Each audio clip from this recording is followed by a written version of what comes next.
Hey everyone, Miss Frankovic here, and today we're going to talk a little bit, very briefly, about nuclear fusion and what exactly nuclear fusion has to do with our sun.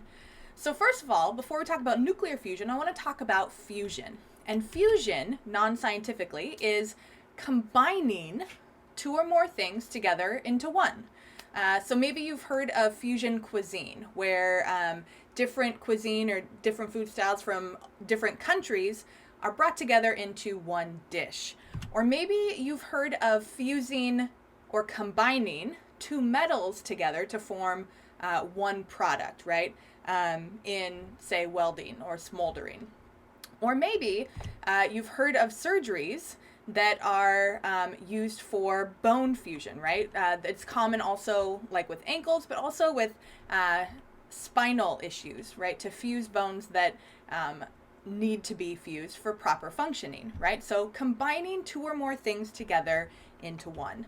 So let's look a little at nuclear fusion. So now when we're talking scientifically, nuclear fusion is still combining two things, but those two things are nuclei of atoms specifically. So we're combining two or more nuclei of atoms together to form a heavier nucleus. So smaller nuclei combine to form a heavier nucleus. So what does that have to do with our sun? Well, our sun is probably where fusion reactions are most well known and actually happening readily, right? Nuclear fusion are reactions that are happening in the core of our sun.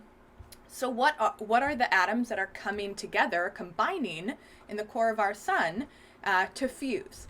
Well, those atoms are hydrogen atoms or hydrogen nuclei.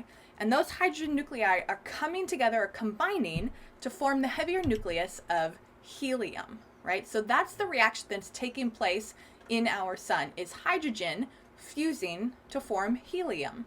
And when that happens, a great deal of energy is released. Not all of the mass is conserved when hydrogen fuses to form helium. Some of it is lost as energy, and great amounts of energy. So high amounts of energy that we see very high temperatures on our sun, right? So surface temperatures of around 5,700 Kelvin, or in terms that we understand more, 10,000 degrees Fahrenheit. And at the core, it's even hotter. Where those fusion reactions are happening, we can see temperatures of around 27 million degrees Fahrenheit, right? So a lot of energy produced in these fusion reactions. That's nuclear fusion, and I hope that was helpful.